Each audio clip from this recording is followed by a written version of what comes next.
alunos do Universo do Mecânico. Bem-vindos à nossa aula técnica de número 3 de 2016.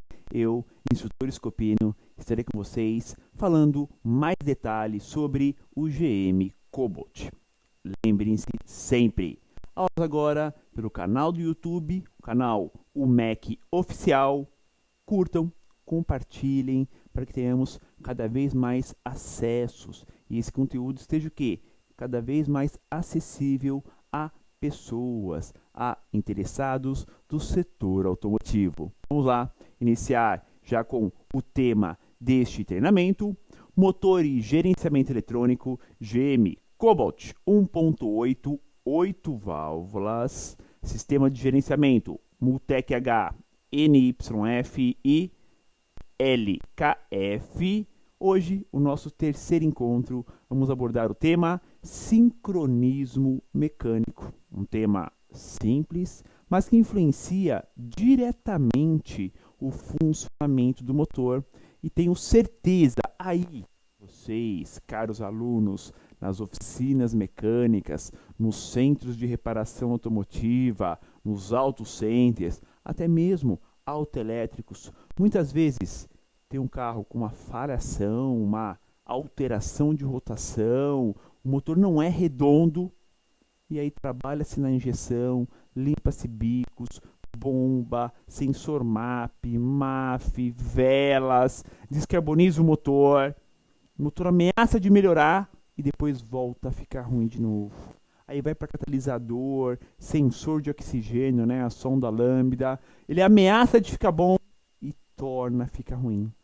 Porque esquecemos muito de analisar a parte mecânica do motor do carro. Então, essa aula sobre sincronismo mecânico desvenda os segredos, porque há sim grandes segredos nessa linha nova da GM. Não é só questão de marcas em cima e embaixo, que isso, vamos ver nesse treinamento de hoje, é bem tranquilo, é bem fácil, sequer precisa de ferramenta especial, zero, nenhuma ferramenta especial, ferramentas simples do dia a dia aí, que você já usa na oficina mecânica, mas temos ainda um sincronismo eletrônico feito no final do serviço através do equipamento diagnóstico, através do scanner automotivo. Portanto, veremos detalhes nesta importante aula aqui no seu UMEC, o seu Universo do Mecânico. Bom, aula passada abordamos a parte interna do motor do Cobalt, então falamos de cárter, bloco, cabeçote, virabrequim, comando de válvulas, castelo, tampa de válvulas, pontos mais tradicionais de vazamento de óleo, torques principais do motor do Cobalt e a aula de hoje, o sincronismo mecânico. Claro, sempre é importante ressaltar o tema sincronismo mecânico, tá? É muito comum falarmos, é correia dentada. Claro, no Cobalt é correia dentada, mas há uma grande tendência de motores novos com corrente, né? Então, se fala sempre sincronismo mecânico, porque aí tanto faz se é engrenagem, corrente ou correia dentada, ok? Nesse caso, é a correia dentada, mas temos uma grande tendência de motores novos terem o sincronismo através de corrente. E os bem antigões, né, eram ainda por engrenagens. Vamos lá, telinha de introdução para vocês.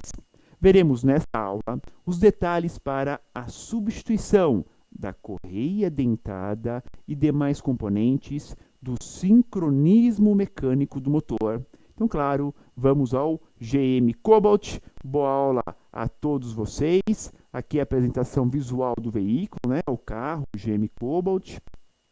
Teve agora uma recente reestilização, né? Ficou um pouco mais bonito, mas a parte de motor não mudou, né? Tivemos agora 2016, né? Já não é mais esse visual, ele ficou mais bonito ainda, né? Ficou com faróis um pouco menores, uma grade mais diferenciada, cresceu assim no visual, tá? Mas tecnicamente, a parte mecânica, para nós, o que interessa, ficou idêntica. A diagramação do sistema eletrônico, ok? Já iremos abordar esses temas a partir da próxima aula, porque veremos abordar na próxima aula a ECU, a Electronic Control Unit, a unidade de controle eletrônico do motor e todos os seus sinais de entrada, aqui à esquerda da tela, e todos os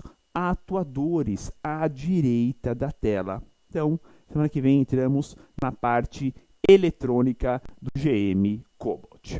Detalhes da aula de hoje. Todo o correto funcionamento do motor depende de um acerto mecânico, determinado pela montadora e seus projetos, mas que pode ser alterada pelo mecânico no momento da manutenção do sincronismo mecânico, da troca da correia dentada. Igual, ocorre muito isso. O carro estava perfeito, entrou na oficina para uma troca preventiva, 1.000 km, troca da correia dentada, e aí o motor ficou igual. Ah, um dente fora, passou percebido, trocou a correia dentada, não deu aquelas voltas no motor para assentamento. Então, é o que? É simples, é fácil. Estar atentos às corretas marcas e seguir os procedimentos que eu vou mostrar para vocês. De torque do parafuso do armador, torque da polia inferior do virabrequim, itens importantes também na hora da manutenção. Portanto, troca de correia dentada do Cobalt é simples, mas já vi casos de defeitos colocados, ou seja, o carro era até a troca da correia dentada, depois que trocou a correia dentada, o motor ficou quadrado. E aí veio para a oficina, feito análise, está na cara, o motor está quadrado, não está com funcionamento regular, montada fora, ou em cima ou embaixo, ok? Então, bem simples, bem direto, a localização onde está a correia desse motor, né? Um motor 4 cilindros 1.8 com bom espaço, né? Já comentei com vocês nas aulas anteriores que o Cobalt é um sedã médio, mas é grande, né? Ele está entre o Prisma e o Cruze na GM, mas ele é muito grande. Então, até para nós, na hora da manutenção, tem espaço na frente do motor. Olhem a capa da correia dentada. Lógico, tem que tirar o filtro de ar, mas olhem, tem espaço ainda entre a correia sincronizadora, a sua capa e a carcaça do filtro de ar. Ou seja, um excelente espaço para se trabalhar. Teremos que remover as velas que são super simples. Observem os cabos de ignição, né? E a posição das velas de ignição. Localização. Com fácil acesso pela parte dianteira direita do Cobalt. Então, frontal, dianteira direita. Tá? O mecânico tem espaço suficiente para a troca de correia dentada e o seu tensionador, retirando a carcaça do filtro de ar e inferior e capa de roda, né? A lateral, você tem acesso à polia do virabrequim. Então, o espaço é bem tranquilo. O suporte do coxim vai ter que ser colocado de lado, que também altera um pouquinho, tem que calçar o motor, tá? Mas nada do outro mundo, tá? É bem simples isso para o nosso cotidiano, ou seja, um trabalho aí para ser feito tranquilamente em 2 horas, no máximo 2 horas e meia de serviço, tá? Com tranquilidade, entre 2 a 2 horas e meia de serviço, faz a troca da correia dentada com o procedimento certinho, tensionador, segue os torques e olha, fica tranquilo na montagem, tá? Bom, é importante falar o porquê da troca da correia dentada. Afinal de contas, na hora da manutenção, temos a necessidade de preservar esta imagem. Poxa, o que é essa imagem na tela de vocês? Ó? Observem, ó. Temos aí dois cilindros do motor, dois pistões, só um exemplo, né? Poder colocar os quatro, dois cilindros, as quatro válvulas, duas velas e o comando de válvulas. Ou seja, existe todo um sincronismo mecânico entre a árvore comando de válvulas e a árvore de manivelas, o eixo vira-brequim. Então, eixo superior, comando de válvulas. Eixo inferior, vira-brequim. Então, existe um sincronismo mecânico que tem que bater exatamente. Essa é a importância na hora da manutenção, seguir as marcas, né? Por isso tem que trocar a correia preventivamente, porque se quebrar ou ficar folgada e pular um dente, vai perder este sincronismo. Ah, o Cobalt, o motor 1.8, não entorta válvulas. Legal, isso é verdade, né? O motor de cilindrada alta dificilmente entorta válvulas, né? Ainda mais sendo 8 válvulas. Quando o motor é 16 válvulas, a tendência é muito maior. 1.0, agora 1.8 não entorta válvulas, porque o espaço é muito grande, muito maior é a câmara de combustão do motor. Então, quando se fala de manutenção, eu estou falando do quê? Ó? Desse sincronismo entre o comando de válvulas e os pistões, a árvore de manivelas. Vamos ao slide com a teoria aí da manutenção. A prescrição de troca da correia dentada e, seguindo o manual do proprietário, e claro, a norma ABNT, também do tensionador, deve ser efetuada a cada 50 mil quilômetros ou 5 anos. Ou seja, o que ocorrer primeiro. Bom, pessoal, primeiro, correia dentada. Existe uma norma ABNT, normatiza o setor para vários componentes, sonda lambda, bomba de combustível, bateria, correia dentada, correia sincronizadora. Tá? A recomendação qual é? A troca da correia dentada, também trocar o tensionador. Por quê? Quem garante que o tensionador vai durar mais 50 mil quilômetros? Vai manter tensionado o circuito, a sua mola vai conseguir manter tensionado por 100 mil quilômetros. É muito difícil, né? Por isso a recomendação da troca da correia dentada e do tensionador. Existe uma norma BNT que te favorece para esta recomendação. Agora, algo que é necessário praticar, pessoal, e poucos mecânicos praticam. Trocar correia sincronizadora, correia dentada por tempo também. 5 anos. Pessoal, tudo que é de material de borracha, mangueira do radiador, né, as mangueiras do arrefecimento, correias, pneus, tudo que é derivado de borracha, com o tempo acontece o quê? Resseca, trinca, quebra, independente da quilometragem. Podem ver, tem carros às vezes de colecionadores, carros aí com 20 anos, que rodou 20 mil quilômetros. Os pneus estão novos ainda, mas estão o quê? Ressecados, trincados, têm que ser trocados. A mesma coisa, o mesmo procedimento tem que ser feito com a correia dentada.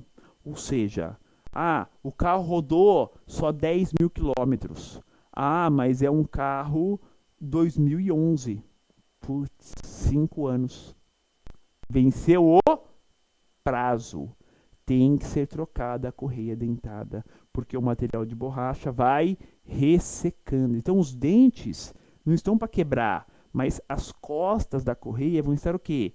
Ressecada, toda trincada. Tá? Então, isso está no manual. Não sou eu inventando, nem você inventando. Pessoal, isso está no manual do proprietário do Cobalt. Pode ver, está lá, ó, na quinta revisão. Quinta revisão, o que é a quinta revisão? Ele diz cada revisão é a cada 10.000 quilômetros ou um ano. Se é quinta revisão, 50.000 quilômetros ou 5 anos. Estamos inventando a roda. Temos que fazer o quê? Fazer a devida orientação para o dono do carro. É essa a nossa função como profissionais da reparação automotiva. Entendido? Então, 50.000 quilômetros ou 5 anos a troca. Beleza? Bom, vamos posicionar então esse motor para fazer o quê? Remover a correia dentada. Tá? Então, vamos deixar tudo na sua devida marca. Claro, para facilitar, motor frio, remover cabos de ignição, as 4 velas de ignição. Sempre girar o motor no seu sentido de giro, sempre para a direita. Porque se você girar o motor para o lado esquerdo, a mola do tensionador trabalha errado. Isso pode te enganar. Então sempre gire o motor para o sentido de giro, que é lado direito. Depois que removeu alguns suportes, etc., vamos ter acesso a essa peça na parte inferior, que é a engrenagem do virabrequim, né? Vamos falar já já, porque vai tirar capa, suportes, correia auxiliar, polia. Vamos falar sobre isso no próximo slide, tá? Mas só aproveitando essa foto, ó, temos o quê? Ó, uma setinha na engrenagem do eixo virabrequim que vai apontar para baixo, para um corte na capa inferior. Estão vendo a chaveta no centro dela? Pois bem, temos a chaveta na própria engrenagem do virabrequim. Ela vai ficar para cima, top, para a parte superior. Claro, ainda é um motor novo, um carro muito novo, mas nada impede, pessoal, de acontecer o mesmo defeito que acontece com Corsa, Celta, com quilometragem muito alta, que trabalha com um parafuso aí de fixação da engrenagem solto e cria-se uma folga, vai degolando essa chaveta da engrenagem. Bom, se degolar apenas a chaveta, ótimo, é só trocar a engrenagem. Agora, se criar folga na ponta do virabrequim, a recomendação é troca do virabrequim. Entenderam? Então, essa chaveta da engrenagem, ela encaixa em posição única no rasgo do virabrequim. Então, se trabalhar solto, ele vai degolando essa chaveta. Se estragar só a chaveta, ótimo, é só trocar só a engrenagem, acabou o problema. Mas há casos que cria folga também no virabrequim. E aí tem que se abrir a parte inferior do motor e trocar o virabrequim, tá? Para chegar nessa marcação inferior, vamos lá, ó. Com a desmontagem dos suportes, capas, correia auxiliar, né, a correia multi-V, que vai ligar ar-condicionado, vai ligar, né, alternador, vai ligar direção hidráulica, tá? E polia do virabrequim, tá? Correia multi-V. Remover a polia dianteira do motor, a polia, né, do virabrequim. Ela é rosca direita, então solta normal, sentido anti-horário, aperta sentido horário. Muito sem dúvida, né, em alguns motores, né? Então, ela é rosca direita. Devemos posicionar a correia em seu sincronismo para facilitar a posterior montagem. Claro, né? Se nós vamos trocar a correia dentada, por que eu vou desmontar em qualquer posição? Eu já desmonto na posição correta, para não ter problema, para facilitar a montagem, tá? Então, eu coloco na marca do virabrequim. E a marca superior? Aqui no slide para vocês, ó. Marcação superior, ó. Observem, ó, a engrenagem do comando de válvulas coincidindo com o corte em V da capa superior.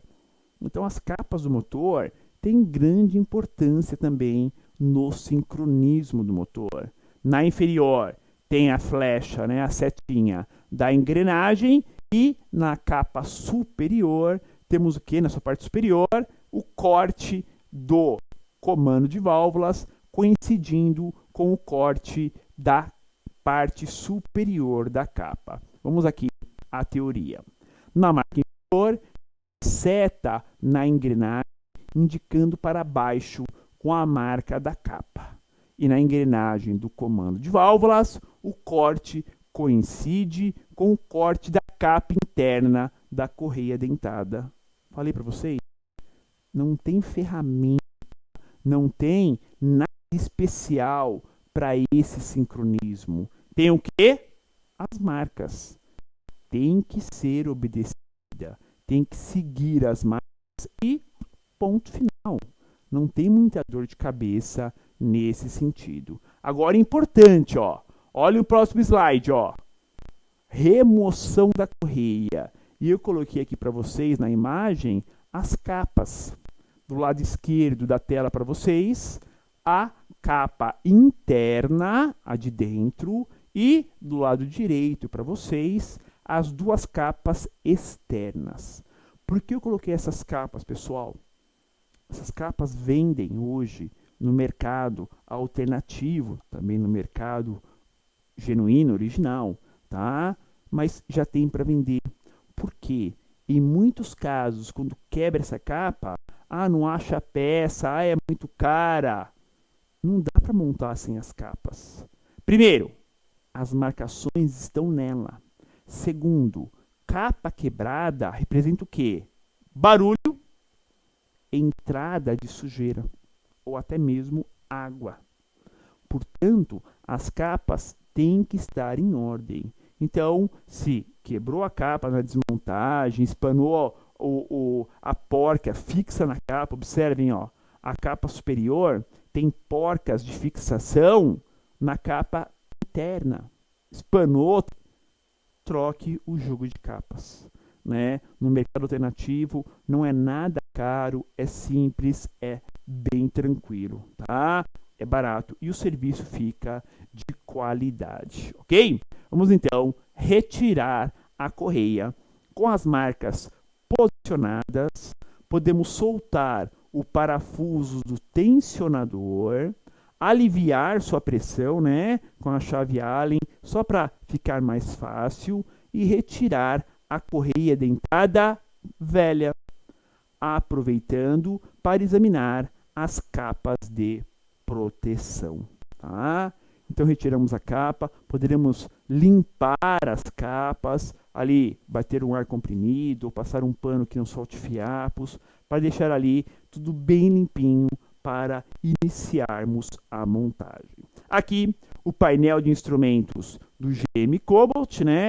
E sempre de olho na luz de anomalia da injeção eletrônica, o motorzinho amarelo do lado ali da lâmpada de pressão de óleo, porque numa troca errada da correia dentada, ela pode ficar acesa ou piscando. Já já falaremos sobre isso. Vamos agora a mais uma dica desta aula.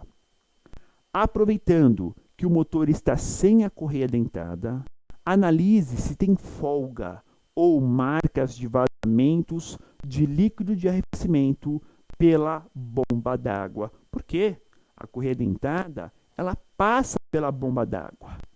Existe uma tendência de fabricantes fornecerem kits de correia dentada, tensionador, mais bomba d'água. Sério, pessoal. Isso está para estourar no mercado agora, tá? Acredito que ainda esse ano. Isso já foi lançado nos Estados Unidos e está para ser lançado no Brasil, tá?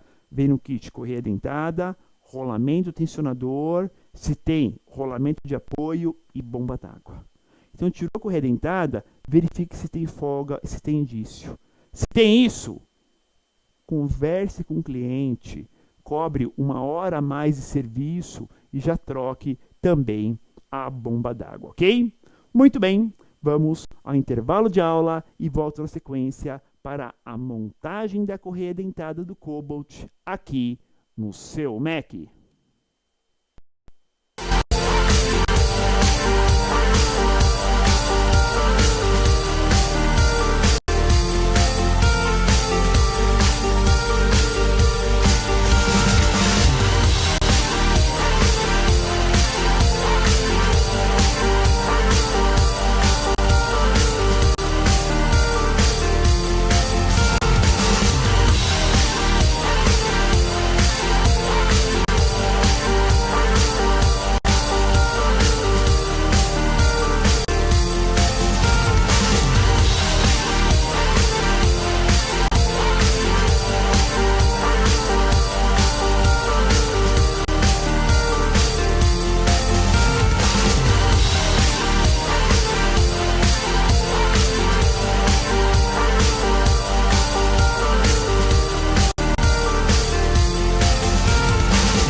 Muito bem, alunos do MEC, já estamos de volta e agora trocando a correia dentada. Vamos instalar as peças novas. Então na tela de vocês, um conjunto novo, correia sincronizadora e o rolamento tensionador.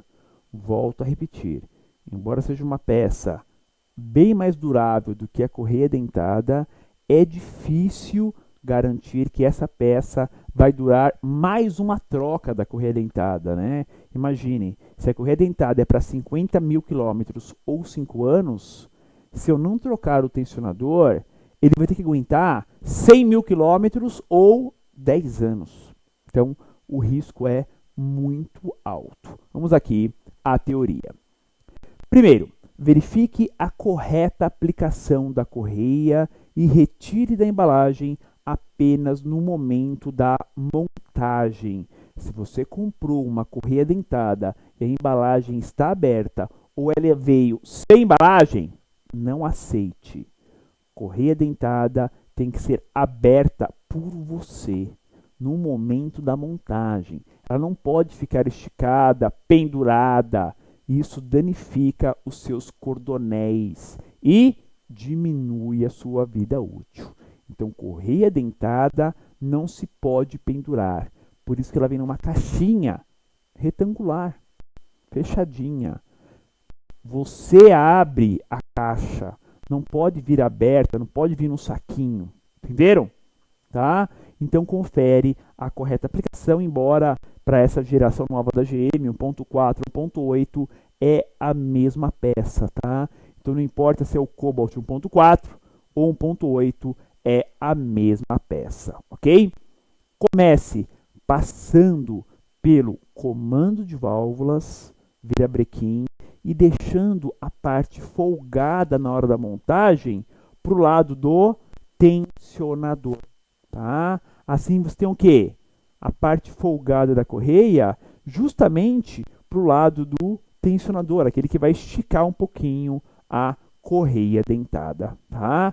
Nunca deixe folga do lado contrário, senão vai sair das marcações, tá? Não tem jeito, ok? Próximo slide, esticador ou tensor. Então, observem aqui na tela, tá? O esticador ou tensor. Pode usar um nome ou outro, tá? E aqui dá para observar em detalhes o fuso central, tá? É onde vai o parafuso de fixação, tá? Pode ser um cabeça Allen, torque, né, ou 13 milímetros, mas nos motores novos é uma cabeça Torx. O que tensiona ele é uma chave Allen de 6 milímetros. Observem que ele tem uma orelha de encaixe e aqui a seta indicando o seu tensionamento, porque ele possui uma mola interna. Conforme movimentamos a Allen 6 milímetros, essa mola interna será tensionada e essa haste, essa seta será também movimentada. Vamos lá. Esticador tensor é o componente responsável por tensionar de forma constante e ajustável a correia dentada, uma vez que há momento de maiores esforços na ligação entre as árvores do motor, principalmente aonde? Abertura de válvulas. Pessoal, por que o esticador trabalha, o tensionador trabalha? Porque liga o virabrequim com o de válvulas. Quem gira quem? É o virabrequim, é o eixo de trabalho. É ele que movimenta o comando de válvulas. Concorda comigo que no momento que abre cada uma das válvulas, o esforço é maior? Quando você vai girar o motor com a mão, com a ferramenta, não é assim? Cada vez que abre as válvulas, o movimento é mais esforço. É a hora que a correia estica mais. E o tensionador compensa isso. Por isso que tem mola, pessoal, para poder compensar essa variação. O motor não é um motor rotativo com tensão igual o tempo todo. É um ciclo Otto, é um motor 4 tempos. Então há momentos de maior e menor tensionamento. Por isso que ele é um tensor com mola, para fazer a compensação. Entenderam? Por isso que tem o tensor com mola, para compensar, tá? Essa é a ideia. Já vamos falar sobre as marcações dele, tá? Mas gostaria que vocês entendessem isso, tá? Antigamente, os tensionadores eram fixos. Compensação, se quebrava mais correia dentada, fazia mais barulho, pulava dente. Podem ver. Motores que os esticadores eram fixos, pulava dente, fazia barulho, gastava mais a correia dentada, ficava batendo de solta lá dentro, ou cantando esticada.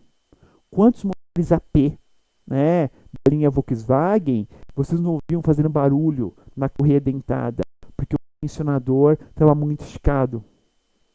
Quantos? Aí soltava lá as capas, aliviava um pouco o tensionador, parava o barulho. Quantos? Vários, não é isso? Porque antigamente você não tinha a compensação por mola. Esses que têm a mola fazem essa tal compensação, ok? Seguindo, girando 2 voltas. Então, montou a correia dentada, ainda sem as capas, né? Vamos lá, ó. Tensionando pelas indicações das setas, apenas faça um aperto inicial do tensor do esticador, sem as velas do motor ainda, dê 2 voltas completas no motor. Eu falei 2 voltas do motor, não 2 no virabrequim. 2 voltas no virabrequim é 1 volta do motor, correto? Então o que? 4 voltas no virabrequim, que equivale a 2 voltas do motor, para assentamento, posicionamento da correia, do tensionador, e podermos fazer as devidas conferências. Isso mesmo, fazer a conferência de tudo. Essa é a ideia. Então, dê 2 voltas completas no motor, ou 4 no virabrequim, que é o eixo que você vai movimentar mesmo, tá? E aí, confere as marcas todas. Então, confere comando de válvulas, confere virabrequim. Bateu os dois? Bateu. Ótimo. Vamos para o tensionador. Ah, não bateu um dos dois? Para tudo. Solta o tensionador, corrige, faz um pré-tensionamento. De novo, 2 voltas completas do motor. confere o comando, confere o vira. Bateu? Bateu. Então, quando acertou as marcas, vamos conferir agora o tensionador. Então, está aqui na telinha de vocês a posição do tensionador. Então, a parte móvel vai ter que ser indicada até onde está a seta vermelha inferior, que vai ter que coincidir com esse corte da seta vermelha superior. Como você faz isso? Através do suporte, usando uma chave 6 milímetros. Então, solta o parafuso de fixação e tensiona o esticador. Vamos lá, a teoria dessa parte. Conferindo as marcas. Após as 2 voltas completas do motor, conferir novamente as marcas de montagem, comando de válvulas e virabrequim, e corrigir se necessário. A posição do indicador do tensionador. Tensionou? Tá tudo certo? Torque de aperto do parafuso do tensionador, 20 Nm. Pessoal, realmente exageram demais nesse aperto. Corre o risco de espanar a bomba de óleo. Corre o risco, de repente, dar um empenamento ou machucar a rosca. Então, aperto leve, 20 Nm. Agora, o parafuso da pia inferior, 95 Nm. Aquele virabrequim em relação à engrenagem, tá? Então, são os apertos principais ali na frente do motor. 20 Nm, o tensionador, 95 amplia a engrenagem do virabrequim. Beleza? E aí, vamos funcionar o motor. Isso mesmo, é hora de funcionar o motor do carro, tá? Funcionando o motor do carro, vamos fazer ainda, se necessário, a função ajustes. O que é a função ajustes? Tá? Através aqui do equipamento de diagnóstico, estamos aqui com o scanner em ajustes. Vamos mudar a tela, ó. Se ao ligar o motor, a luz de anomalia ficar acesa ou piscando, indicando falha de sincronismo ou falha de sensor de fase ou sensor de fase sem sincronismo, fazer esse ajuste através do scanner ativo para fazer o quê? Apresentação do sistema, ou seja, eletronicamente vamos sincronizar sensor de fase com sensor de rotação através do scanner. Então, muita atenção com a linha da General Motors. Existe essa apresentação através do equipamento de diagnóstico, tá? Numa troca normal, normalmente você não tem que fazer isso, mas em muitos casos acontece. E aí você faz o sincronismo através do equipamento diagnóstico. Ou seja, sincronizou um com o outro, pronto. A luz já apaga e o funcionamento fica perfeitinho do motor do carro. Belezinha? Ela, a unidade de controle eletrônico do motor, a ECU de gerenciamento eletrônico de injeção e ignição, que comanda a luz de anomalia, que conversa com o scanner. E claro, vamos a mais uma dica. Essa função de ajuste ou sincronismo do sensor de fase é eletrônico, ou seja, somente ocorre através do equipamento diagnóstico atualizado. Em alguns modelos, pode ser feito acelerando o motor até o limite de giro por 3, 4, 5 vezes seguidas. Ou seja, pisa até o final no acelerador, solta. Pisa até o final, solta. Pisa até o final e solta. Então, em alguns modelos, esse sincronismo também pode ser feito dessa forma, tá? Mas com o equipamento diagnóstico é direto. Beleza? Vamos a um rápido intervalo, o espaço dos nossos patrocinadores e volto na sequência com a pergunta e resposta desta nossa aula.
Estamos de volta, caros alunos do MEC. Vamos lá, a pergunta e resposta desta nossa aula. Este motor pode atropelar válvulas numa possível quebra de correia dentada? Será que atropela válvulas? Vai ter problema de entortar válvulas do Cobalt? Não. Por quebra de correia dentada, não. Porém, não podemos esquecer do seguinte: em casos extremos de flutuação de válvulas, pode entortar. Como assim em casos extremos? Sim, pessoal. Por exemplo, a pessoa está numa estrada em quinta ou quarta marcha, está 100 e 120 por hora, está em quarta, acelerando para mudar para quinta, erra e engata a terceira. O giro do motor está alto e a redução foi drástica. Acontece casos de flutuação de válvula, aí sim pode entortar, tá? Claro, isso é raro de acontecer, mas sim, mesmo motor 1.8 acontece, tá? Mas por quebra da correia sincronizadora, não tem esse tipo de problema, ok? Muito bem, caros alunos do Universo do Mecânico, chegamos ao final desta aula técnica. Obrigado por fazer parte do MEC. Acompanhe também as aulas gravadas e divulgue o nosso canal. Curta, compartilhe. Um grande abraço a todos e até a nossa próxima aula.